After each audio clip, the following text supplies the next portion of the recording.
Welcome in, Big Blue Nation, to another episode of the Cats Talk podcast, a winning episode of the podcast, as your Kentucky Wildcats were able to take down the 15th ranked Missouri Tigers in Columbia, Missouri. Found a way to win 91-83 to wrap up SEC regular season play just in time to get feeling good for the postseason and all in time to get down to Nashville to hopefully win a couple more games. Jacob, what was your thoughts on Saturday's game? Well, yeah, first off, I can't believe that the season's already over. We're already at this point. It feels like just yesterday we were talking about Pope being introduced and, you know, getting our season previews for this game. So, this year just flew by. But Saturday, just another very impressive Kentucky win against another really good team and another top 15 team win for the Cats. And, the first 8 minutes of this game was about as dreadful as I think I've seen this team play. Maybe even including Ohio State. Nobody looked good. We had 4 points 12 minutes left in the first half, and then, Trent Noah hit a pretty big three, and then just from there, the game sparked, the game changed, and Kentucky played essentially excellent down for that last 12 minutes of the first half and all of the second half. Like you mentioned, both teams got out to a real slow start in this game. Not many points were being scored, especially for two teams who, have scored into the hundreds in this season, scored into the 90s plenty of times. It was very weird to see. But as you mentioned, Kentucky was really able to get it going. And it was a lot of thanks to guys, we've been talking about need to make those shots in key moments. You've already mentioned Trent Noah. How about somebody stepping up just in general? Andrew Carr, back-to-back really good games from him. He's really starting to look healthy. 33 minutes, almost 34 minutes in this game, a double-double, 16 points, 12 rebounds, 2 of 3 from 3. He's starting to take those a little bit with more confidence now, like you've been wanting him to all season. Just a really good game from Andrew Carr. What'd you see from him, and how excited are you to see this Andrew Carr back? Yeah, I've said all year, Andrew Carr is one of my favorite players on this team, and I think Saturday was a pretty good showcase of why. He played excellent on Saturday. 16 points, 12 rebounds. Did a lot of the stuff that, outside of the offense that at times we have been critical of. I thought he played really, really good defense as well at times. Definitely one of his better overall all-around games, and you can just tell like this is just a different offense and potentially maybe even a little different defense now that he's starting to get healthy and that back is healing up. Yeah. The defense, especially through that first 8 minutes of this game, was really good. Obviously, towards the end, we're kind of giving up buckets at will, but that was mainly from their guards. Obviously, Marquez Warwick, you brought him up a lot pregame. The guy goes for 17 points. I'm sitting there thinking, is he going to play 3 minutes this game? Or like Boyer says, he's going to play 20-something. And he comes out and scores 17 points against, his childhood team. What'd you think about him before we start diving into more of the Cats? Yeah, especially with Kentucky getting the win, I was pretty happy for him. That was a cool moment. Like I said, watched that kid for the last 4 years at NKU, and the first half he only played 2 points, and I was kind of scratching my head because with as bad as Mizzou's offense looked in that first half, I thought they would give him some run. That's the one thing he is kind of a quick scorer, and then he just lit us up down the stretch. The game was essentially over at that point, but he made a lot of threes to where you couldn't just dribble the ball out. Yeah, and something Kentucky has struggled to do is really find a way to be able to guard guys with that range and scoring ability. Hopefully, we're facing either Georgia or Oklahoma coming soon. Both of those, they have pretty good wings as well. So hopefully, Ortega will be able to step up a little bit more in this game. And then, like you meant, we're going to mention Colin Chandler a little bit later. Hopefully those defensive prowesses continue to show up a little bit more in these games. But, guy we talk about, obviously, week in, week out, Amari Williams, just a really solid game in this one. And the thing that really, shows out the most to me is 10 of 12 from the free throw line. If he's going to be 10 of 12 from the free throw line, he's just got to stay on the floor for, 35 minutes in any game that we play going out, because all of them are, win and go home at this point. 14 points, 8 rebounds. 2 assists as well, and got a block shot. We didn't need a lot from Amari Williams, but he gave us exactly what we did. Yeah, and how about this team just in general making free throws on Saturday? Pretty much across the board. I know Carr missed 2. I think those were on the same trip to the line, but Outside of that, they all shot pretty well, and then made the big ones down the stretch to kind of keep Missouri at a distance. But Amari, I mean, we say it every game. It feels like just another very solid game. Maybe this one he didn't have the triple double that blows your mind, or the perfect game from the floor, but like just so consistent out there. Plays with a plus 13, and then you look at his replacement with a -6. Like there's just so much that he brings to this team for the good, and on both sides, whether it's offensive or defense. He was huge on Saturday again, and going to be a huge piece to the run that hopefully this team can make in a week. Boy, oh boy, man. We didn't even get 6 minutes into this podcast with a nice little Brandon Garrison jab out of the front. Normally we wait a little bit longer until we get to some of those jabs, but he caught a stray early in this one. I don't know if it's just stray. I think it's pretty well expected. I mean, I can't say enough about Amari Williams. I think he's just stepping up to the plate in more ways than we can even ask for this team. When Jackson went down, he started scoring more. Yep. Obviously, when Carr went out, he was getting more rebounds. It just seems like he keeps molding his game to what the team needs on a game-in and game-out basis. And, 10 to 12 from the line. He didn't turn the ball over. Those are the two categories that I'm going to look at a lot when it comes to Amari Williams, because you expect him to get the rebounds. You expect him to be able to put up about 10 points or so per game. But that free throw line and that turnover rate, assist-to-turnover ratio is what's really going to propel Kentucky to games. Maybe they shouldn't win later in March. Absolutely. He to your point, he's always just kind of doing what this team needs him. Even in the losses, we talk about it, like he's played great, and without him on the floor, you're probably losing by a hell of a lot more than you did. And there's been games where I feel like he's the sole reason you won. He just makes plays that you got to have made, and does the rebounding when at times it's felt like no one else has wanted to. Obviously, Andrew Carr had a big help in this game, but just always there to kind of make the plays that it feels like a lot of guys on this team don't want to make. Yeah, and just the effort that he's shown, really since that first Georgia game. And, of course, Georgia can be, a team that we are matched up with on Thursday night. Somebody, obviously another team that we could play as well, Oklahoma. That was the Otega-Oweh game. In this game, 22 points, a little non-efficient from the floor on this one, 6 of 17 shooting, but 8 of 10 from the line. The thing about Otega that keeps killing me as of late, it's only 2 rebounds and 1 assist. I think just when he adds, those extra statistics, able to affect the game in other ways, he's more effective in the game, and he's able to get more for his teammates and things like that. I wish he'd take less of an emphasis on scoring some games. Obviously, in this game, we needed it. But I'd like to see his effort transition more to the defensive side of the ball and out in transition. Yeah, I texted you during the game, and I thought, the first half of the game, he was in a little bit of foul trouble, but I thought it was probably his worst half of the year, and that includes, Alabama, where he only had 2 points. I thought he was really bad. I thought he was hurting the team a lot more than he was helping.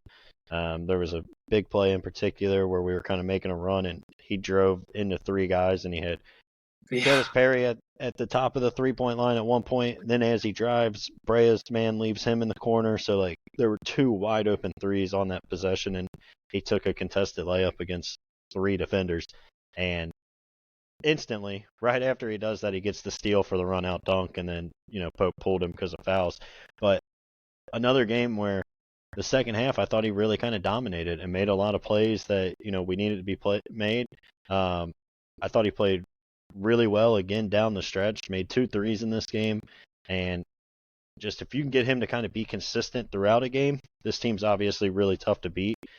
But just like I said, another game where we're looking at it, and he had a really strong finish to the game and was a big reason in closing this one out. Yeah, it's crazy that we're talking about the consistency with Otega because, prior to the last 5 games, he was the most consistent in this one. Yeah. But, just looking back on it, you mentioned that Alabama game, he was terrible. Wins us the game at Oklahoma. That Auburn game, he was awful. LSU played well, and Missouri plays well. So if we can just get that consistent Otega-Oweh, especially, I think it's more of an effort thing. Said, like you said, he has a 1-on-3 where, he's got Travis Perry open as well. 1 assist to 3 turnovers in this game. I mean, he's got to look for more passing opportunities. I know that he's probably one of our best finishers, and right now he's making free throws when he gets to the line. And sometimes we do need him to force up that offense. But we also got to remember we do have really good shooters who don't get too many open looks from three. So when we can't get it to them, we need to. Yeah, and I just felt like he was really kind of forcing it in the first half. That's been something we've talked about with him really all year. Is you want to see him kind of play within the rhythm of the offense. Like I understand it, if Brea and all of our shooters are combined 0 for 11, and it's late in the first half and we're sitting on 20 points, right? And you want to get aggressive and try to make something happen, but at that point, Brea had already knocked down a couple threes. The offense was kind of getting into a rhythm. There's just times where there's those little things, but don't get me wrong, I'm not going to say the guy that scored 20 points in the second half and made a couple shots that kind of put the game away, had a bad game by any stretch. Yeah. So definitely, a much better second half. And I mean, if you can tell me he scores no points in the first half every game in the rest of the year, but he's scoring 20 in the second, I'm going to feel pretty good. Yeah, I mean, I don't want to see that because I don't know if my heart can take it. Going through a first half of him scoring 0. But I mean, if he's guaranteed to get 20 and it's all in the second half, I guess I'll allow that. You take it. But you mentioned Ortega in foul trouble. I mean, that's starting to become a running theme as of late. And even in this game, he's got 4 fouls. Lamont Butler got 4 fouls in this game. Lamont's starting to work his way into more consistent foul trouble as well. I mean, these are two guys that, outside of Amari Williams, are probably your two most valuable when it comes to a game in, game out basis. Absolutely. We really got to get these guys to be able to play without their hands, without reaching so much. I know they get a lot of steals, Lamont especially, but we need these guys on the court. And Ortega specifically has been able to find his way off the court because of foul trouble. Yeah, it'll be interesting though. Coming in March, you're obviously not going to have SEC officials, and when you look kind of around all of college basketball, like the SEC calls the most fouls. So it will be interesting maybe if those guys continue to play with that same level of aggressiveness but don't get called as often.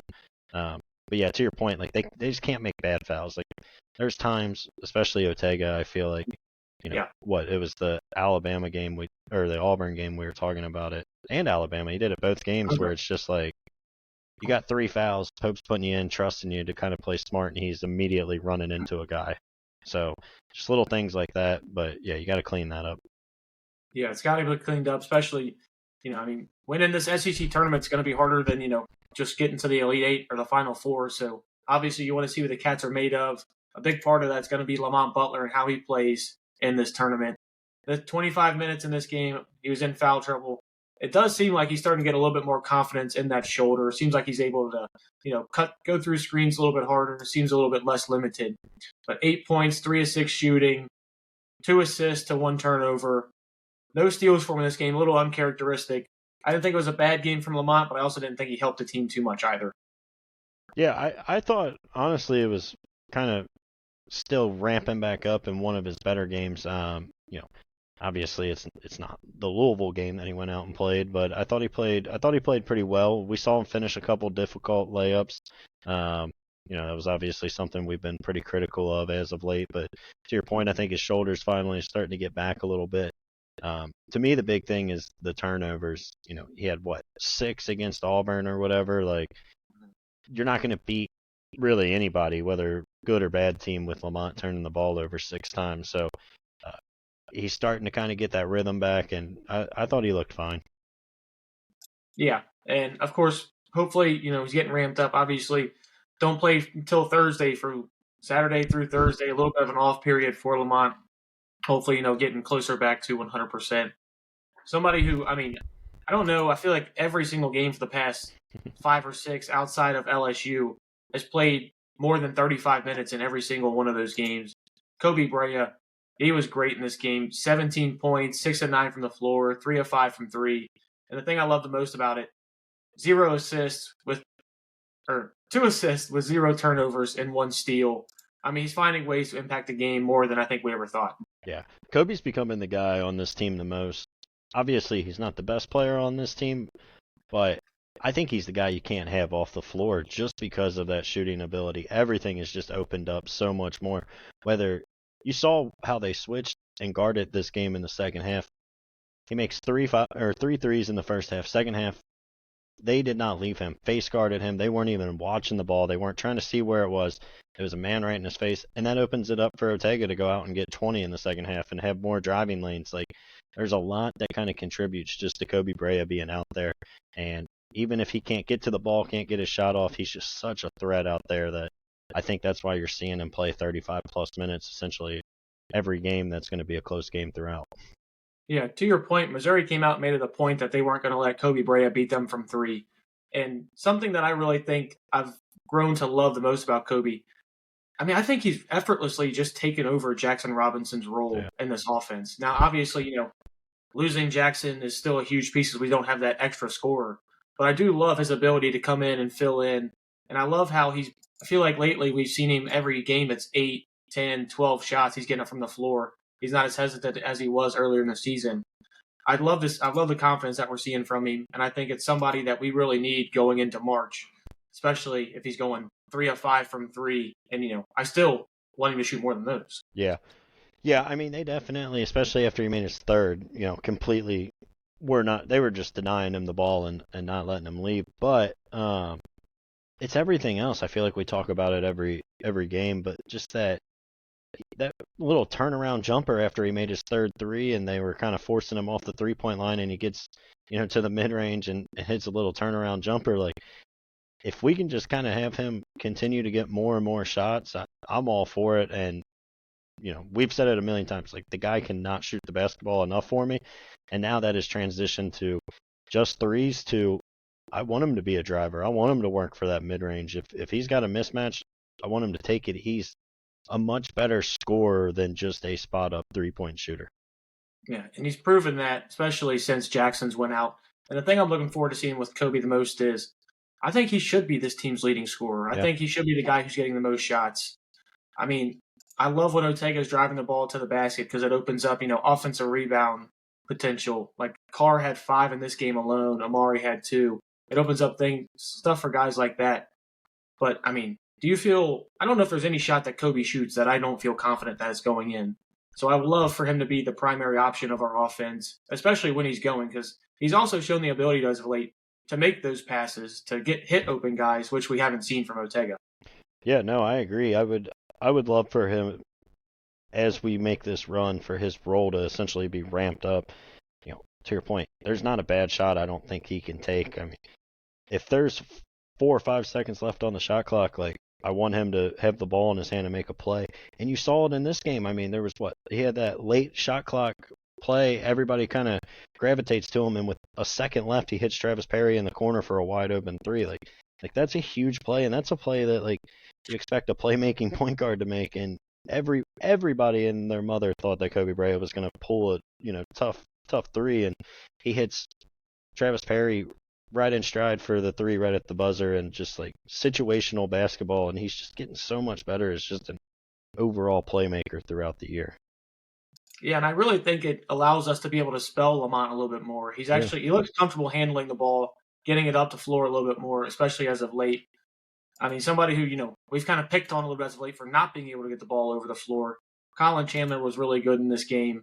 3 of 5 from the floor, gave you 16 quality minutes, 8 points, and 2 of 4 from 3. I mean, granted, he didn't give you many of the extra stats, didn't give you many rebounds or anything like that. But, I mean, if Colin's just a threat from 3-point range, I mean, that just opens this offense to a whole nother level.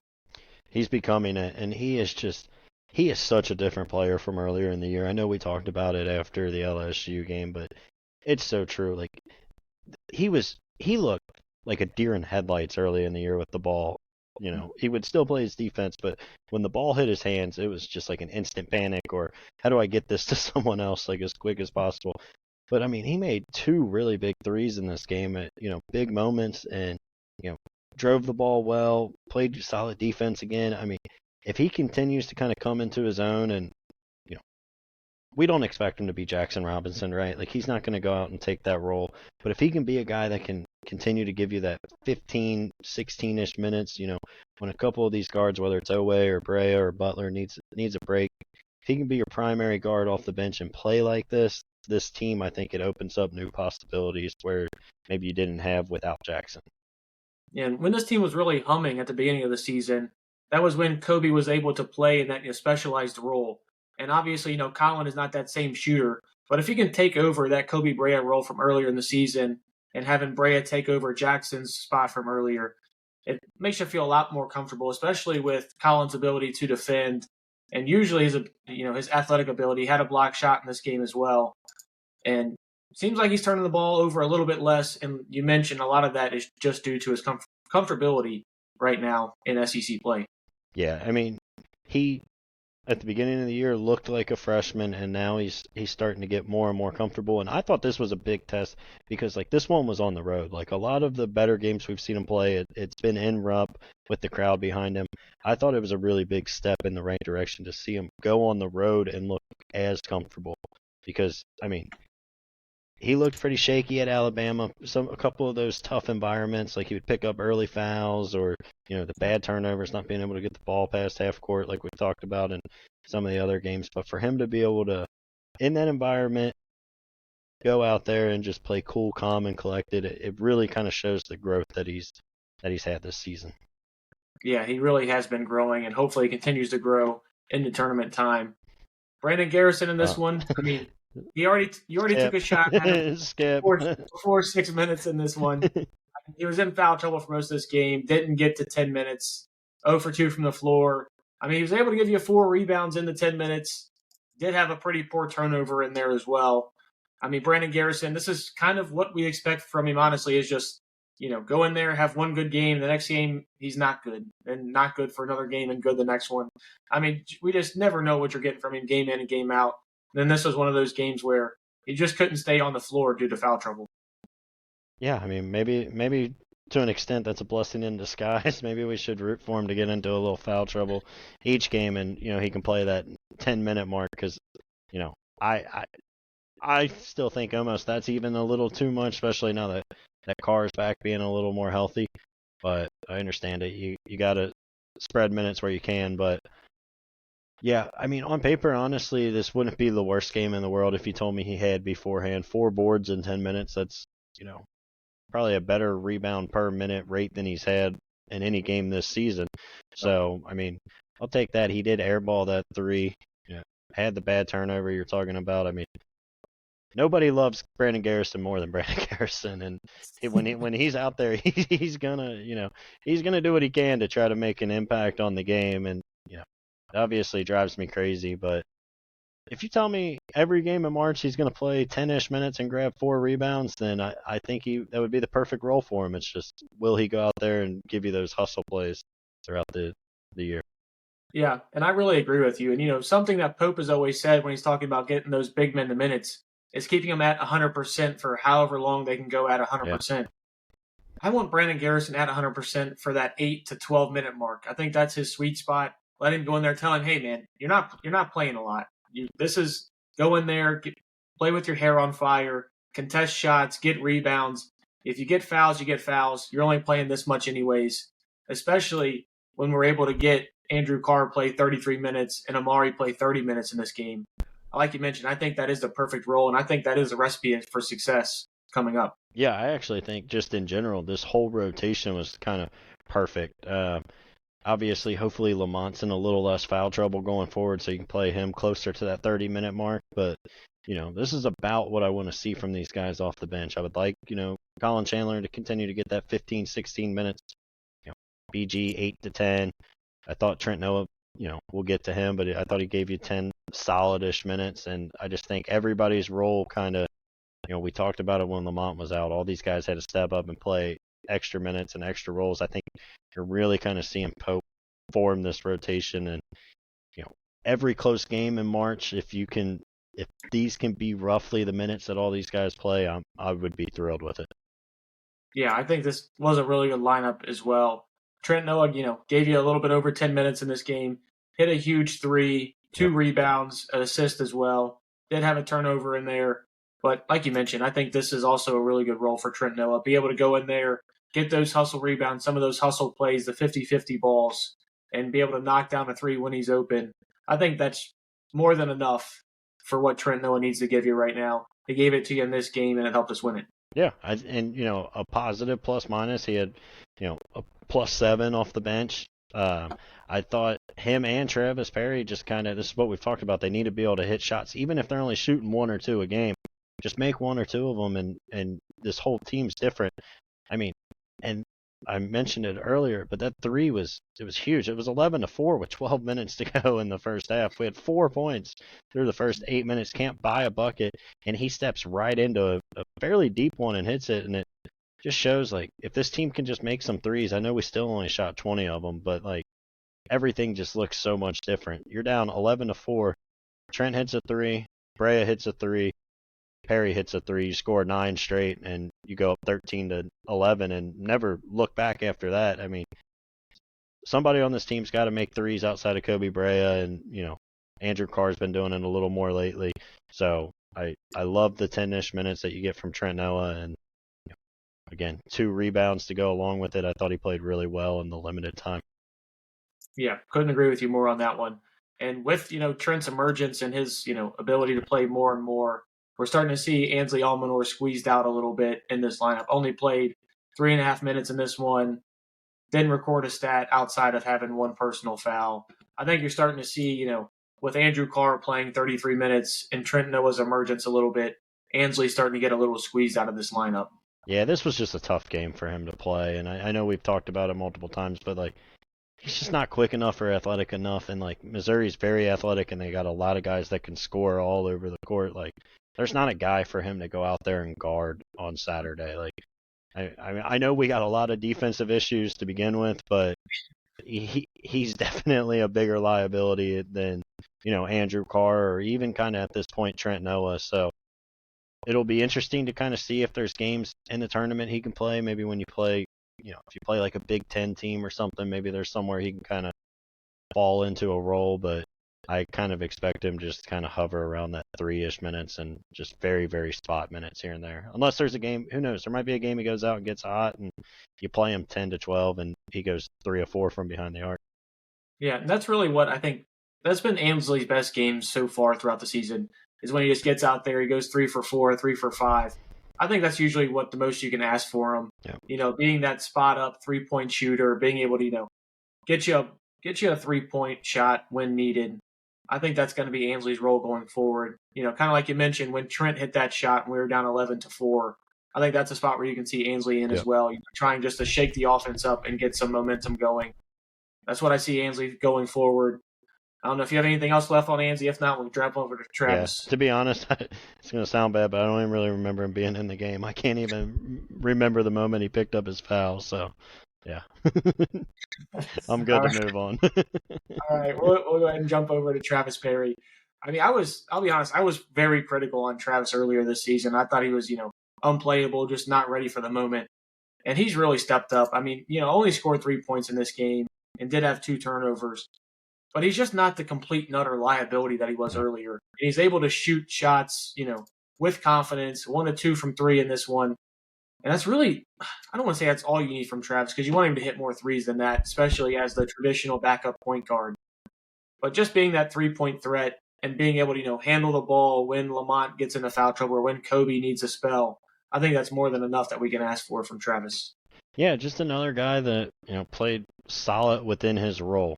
And you're seeing it, he looks more comfortable too, not having to go out there and be relied on to play 28 minutes and, be in the starting rotation because all of your other point guards are injured. I will say I also, he probably should have been 1 of 2 on the day with 2 free throws because he got absolutely smoked on a layup again. I don't know what this dude needs to do to get a foul called on a layup. Like, it is mind-boggling that he got rocked again. It happens every game. But yeah, I thought he played well, and he was out there for a couple of the kind of big runs, and you see that with the plus 10 in just 7 minutes. Again, I thought the rotation on Saturday was perfect, and if Travis Perry, throughout the postseason can give you 6 to 8 minutes of just, solid basketball. He doesn't have to go out there and light it up and be the reason you win a game, but he just can't be the reason you lose, right? And I think in that kind of 6 to 8 minute range, he's going to play kind of the perfect role. Yeah, and I love the phrase that you used there. Just everybody's finding their perfect role. And I think this game was, a big step in that direction. I think you saw, for the most part, outside of Lamont Butler, everybody get the minutes that they probably should. Obviously, Lamont was in foul trouble, and Ortega was as well. So you expect both of them to get a little bit more minutes, probably taking some away from Colin and maybe a little bit from Trent. But I do think Pope has found, his lineup and his roles for guys, honestly, at the perfect time. Obviously, we're going into win or go home mode starting tomorrow night. Just in general, thoughts on the final game and how you're feeling going into the SEC tournament? Yeah, I feel good. I think this team can make a run. They're learning kind of everybody's role without Jackson. Honestly, it's probably better just to say Jackson's out for the year rather than, maybe he's going to try to give it a go, or if you make it this far, you might be able to get him back. Like, now Kobe knows where he's got to be. Colin Chandler realizes he's got to kind of be that first guard off the bench. I feel good. And then one last point about, like, this game, like, it's back to just how quick this team can just fill it up, man. I mean, 4 points through 8 minutes of the game, and the next 32 minutes they go on to score 87. And there was a stretch there in the second half where they got up 15, and then Missouri cut it to 6 or 7, and they went a little while without a basket, and then they just get right back to just filling it up, and they can take a lead and run with it very quickly. Now, holding on to it, we got to see, and hopefully they can continue to do it. But yeah, I'm back to being very excited about this team for the postseason run. Yeah, and I've probably mentioned it like 30 times already in the podcast. I'll be down there in Nashville for this run. So obviously, I'm wanting to see as long as a run as we can have. Haven't seen a win in quite some time down there. And it'll be tough, but Bridgestone Arena, I hate that place. I hate it, but I love Broadway. I need to see a win in the worst way. Obviously, the Cats are going to take on the winner of Georgia-Oklahoma. So first off, let's just start there. Obviously, lost to Georgia very early in the season. And Oklahoma, we had to take Ortega's, superhero effort to win that game. Who do you think wins that game between the two of them? Well, Georgia is a 3.5-point favorite. I do think Georgia's probably the better team. I don't think Oklahoma's very good. Like, the fact that they're going to sneak into the tournament is kind of surprising to me. I think we'll play Georgia tomorrow night. Yeah, I want to say Oklahoma, but I mean, both of these teams have actually gotten hot as of late. I think they both won their last 3, and I don't really want to face either as a first round matchup, and that's why the SEC is so daunting this year. I mean, you get the first game you're going to play, and it's a game you won by 1 and a game you lost by. I mean, just it's going to be so tough. But I do think Kentucky will win either one if they play. I do too. I think Oklahoma will probably win that game. I think it's going to be tough. Obviously, we beat them in Oklahoma. Obviously, there's still bad blood between the two teams from the last game. That was still relatively new. I mean, obviously, I got Oklahoma, and then I'm taking the Cats to beat Oklahoma on Thursday night. Yeah, I agree that Kentucky wins on Thursday. I obviously took Georgia. I mean, part of it too is both of those were true road games. I mean, Oklahoma, you go into with all the injuries, Ortega takes over in the second half, and you find a way to steal it. The Georgia game, we've talked about it as bad as Kentucky could have played, and they were still kind of in the game late in the second half at Georgia. The place was rocking. Like, regardless of whatever team you play tomorrow night, you're going to have majority of the crowd down there, and like Nashville is going to be a buzz. That place is going to be a drunken, UK fest at 8:30 Central Time tomorrow inside the arena. Even I think it's going to be pretty well damn near all blue. So I think with that crowd, I don't think there's any way. It doesn't matter who they play tomorrow night. I think they're going to come away with the win. Yeah, and boy, I'm hoping so. We need it. I mean, let's just talk about SEC tournament preview in general. Yep. Obviously, if they were to win that game versus Oklahoma and or Georgia, got Bama. Bama. I mean, we obviously already lost twice to them. I'm going to tell you something right now. If we play Bama, I mean, just think about all the things that have happened in which we played Bama at Bama. So we played a good game, and you had 2 points from Ortega. And you had no Lamont, right? Lamont wasn't back yet. And they beat you twice. It's so hard to beat a team 3 times in a row. I would have the Cats winning that game, and probably, unfortunately, my last game, I'd have them winning in Nashville. Man, it's scary because I think we're on the exact same wavelength here, and Yeah, they lost. when we both Losing on feel Thursday night, when then we it both feel, but no, I agree with you. I think we get Bama the third time. Just think about it. The first game, Grant Nelson goes off. Andrew Carr, that was really kind of when the back was really bothering him. He couldn't essentially move, and he just got torched left and right in that game. Lamont was dealing with the shoulder, but still kind of playing through it. He gets torched by Sears in the second half. Like, they beat you by 5. They made 2 more threes than you in Rupp. Like, there was a world to go win that game. You go down to Alabama, you jump out to a really good start. We kind of know what happened from there, but you're again without Lamont Butler, without Jackson Robinson. Otagoaway plays his worst game of the whole year, and you were still kind of within striking distance for most of the second half. I think they're going to be juiced up Friday to go out there and show them that, hey, we're not on a different level than Alabama. Like, we're not a grade below them. We're right there with them and anybody else. And then I agree with you that I think that's the last one they win. I think we probably face Florida in the semis, and I think Florida kind of gets their revenge on us. And I actually think Florida wins the whole thing. I think they come back and beat Auburn again on Sunday. Yeah, I can tell by your reaction. I don't know if this is really tough because I was going to say the same thing, and it doesn't make for great content here, but yeah, like we're you, gonna fill out the same bracket. it took a lot of things for Kentucky to win that game over Florida at Rupp. I mean, they obviously won 106 And to 100. they've just I mean, been so good since then. And they won by 15 or we're up 15 against Auburn. Exactly. I mean, they've just been rolling. It seems like every team they've been playing, and that took a huge game from Kobe Bray where he had over 10 threes. I mean, what 10 threes? I don't know what I just said. I mean, what are we doing here? But Kobe Bray, I mean, obviously he had to have a huge game. I think that's where they'd end up losing as well, would be to Florida in that. And I genuinely hate to agree with you this much. It really hurts my insides here, but I would agree with you that they lose there, and I think Florida is probably my favorite to take home the SEC title. Yeah, and I know I have Auburn in the championship game, but I could see Auburn being one and done in the SEC tournament kind of 2 years in a row. Well, no, not one and done. Sorry, they play Ole Miss, or they'll win that one. But I could see them losing on Saturday to either probably A&M or Tennessee. Like, both of those teams, they obviously lost to A&M. They only beat Tennessee by 2. Like, I could see Auburn being out in the semis. Yeah, I could too, and I mainly think Tennessee. I mean, I just don't think it's that much of a great matchup. They both can score.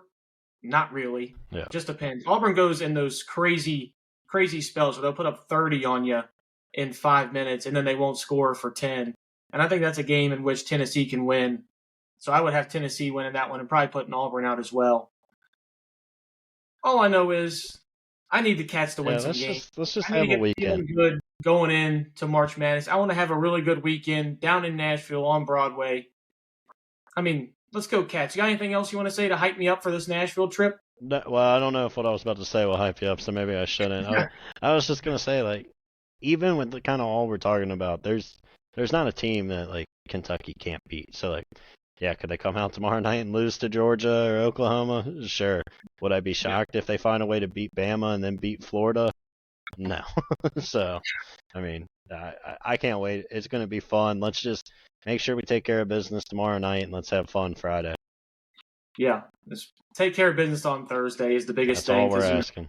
We're still floating between a 3 or a 4 seed. I think if you maybe be your first round bye bounce in this one, I think you'll be struggling to get that 3. But if you take care of Oklahoma or Georgia, I think you'll probably find yourself on that 3 seed.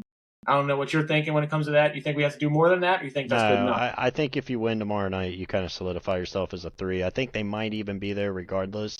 I think the win over Missouri, kind of took care of that. I'm not going to say it's likely. If you make it to Sunday, like, there is a world they could creep up to a 2 seed. They could jump, Bama and a couple of these other teams that, especially beating them. So if